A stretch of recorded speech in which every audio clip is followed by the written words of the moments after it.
परम पिता परमात्मा पूर्ण ब्रह्म सर्वश्रेष्ठी रचनहार कुल मालिक।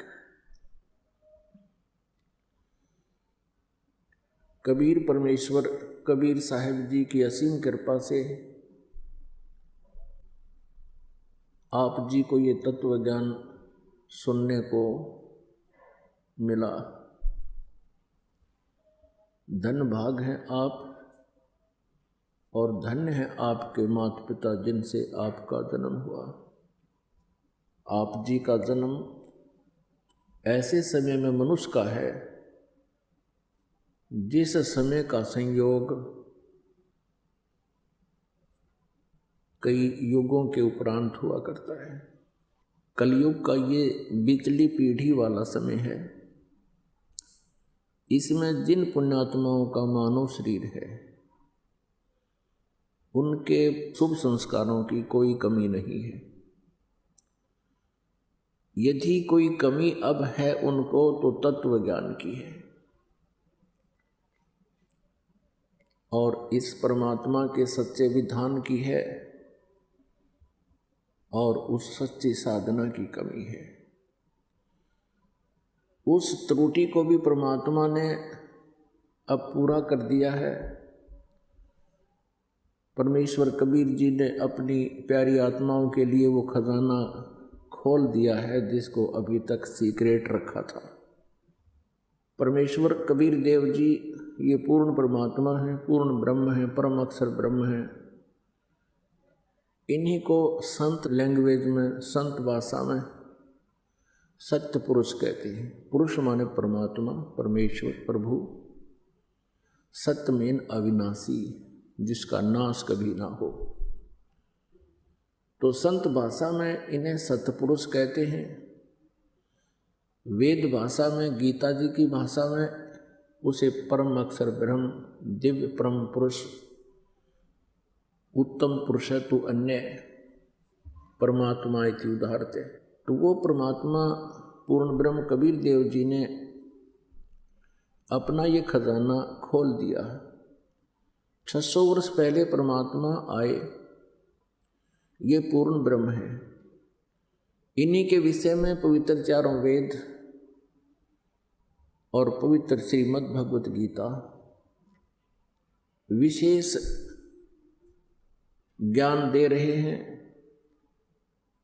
अत्यधिक जानकारी इसी परमेश्वर की है। इस परमेश्वर ने कबीर देव जी ने 600 वर्ष पहले कलयुग में, वैसे तो प्रत्येक युग में परमेश्वर अपनी लीला करने अपने गुण अनुसार जैसा कि वो किया करते हैं, प्रत्येक युग में आते हैं और कुछ समय संसार में रह करके अपनी ही जानकारी स्वयं प्रदान करते हैं। पुण्यात्मा स्वीकार कर लेते हैं और जिनके ऊपर काल का, इस ज्योति निरंजन ब्रह्म का अत्यधिक प्रभाव होता है, वो प्रभु का विरोध भी करते हैं और अपना जीवन नष्ट कर जाते हैं और परमात्मा की उस अमर वाणी को स्वीकार भी नहीं करते हैं। वो दुर्भाग्यशाली प्राणी होते हैं। तो उसी अपने लीला अनुसार परमात्मा आए 600 वर्ष पहले कलयुग में। वो प्रथम पीढ़ी थी, वो प्रथम चरण था कलयुग का, सन 1398 में। और 120 वर्ष परमेश्वर एक जनसाधारण जैसा एक अपना जीवन निर्वाह करके, लीला करके, एक रोल करके, भूमिका करके सहशरीर चले गए थे। वो सहशरीर ही आए थे। उस समय प्रथम चरण में परमेश्वर ने कहा था अपनी प्यारी आत्मा धर्मदास जी को, धर्मदास तो लाख दुहाई, ये सार शब्द कहीं बार न जाई।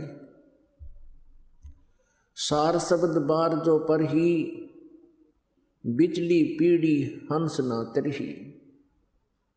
फिर कहा परमात्मा ने, धर्मदास तो लाख दुहाई, ये मूल ज्ञान, मूल ज्ञान मीन तत्व ज्ञान, मूल ज्ञान कहीं बार न जाही।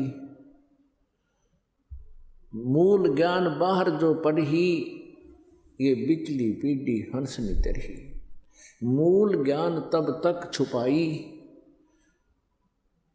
मूल ज्ञान जब तक छुपाई, तब तक छुपाई जब तक ये द्वादश पंथ ना मिट जाए। परमेश्वर ने कहा है कि धर्मदास, इस सार शब्द को अभी सार्वजनिक नहीं करना। यदि ये सतनाम और सारनाम सार्वजनिक कर दिया तो बिचली पीढ़ी वाले हंस पार नहीं हो पाएंगे। अब ये बिचली पीढ़ी स्टार्ट है, कब से है? सन 1947 में भारत स्वतंत्र हुआ। उससे पहले भारतवर्ष के अंदर एजुकेशन नहीं थी, और सन 1951 में इस दास को भेज दिया अपने कुत्ते को आप धनियों को जगाने के लिए, परमेश्वर कबीर जी। तो 1947 से समझो या बिचली पीढ़ी प्रारंभ हो चुकी है। भारतवर्ष में एजुकेशन चरम सीमा पर है आज के दिन। बच्चे से लेकर बूढ़े तक सभी साक्षर हैं, और ये शिक्षा का अब इतना बोलबाला परमात्मा ने ही करवाया है। शिक्षा की हमें कोई आवश्यकता नहीं थी, भले ही हम लोक वेद के आधार से आज इसको बहुत महत्व दे रहे हैं। ये भी परमेश्वर की ही कृपा है, कम से कम ये अक्षर ज्ञान युक्त हो जाएं। सतयुग त्रेता द्वापर सबसे अधिक लंबा समय बीत गया, अब कलयुग आया है, और कलयुग के भी लगभग 5500 वर्ष बीत चुके हैं। और जिस कारण से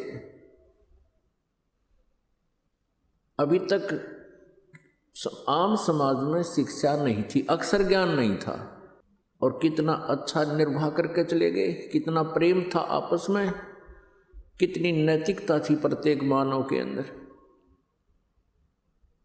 बाहर का कोई भी व्यक्ति नगर में या गांव में आ जाता था, राह चलता, उसको एक विशेष प्यार के साथ रखते थे, अतिथि उसकी सेवा करते थे।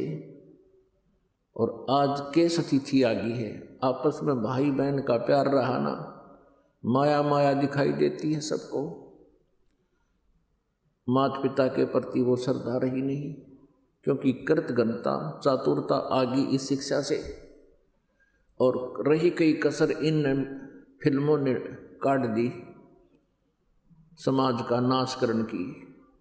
तो परमात्मा हमें याद दिलाते हैं कि इस कलयुग से पहले मानव शिक्षित नहीं था और बहुत अच्छा जीवन निर्वाह कर रहे थे।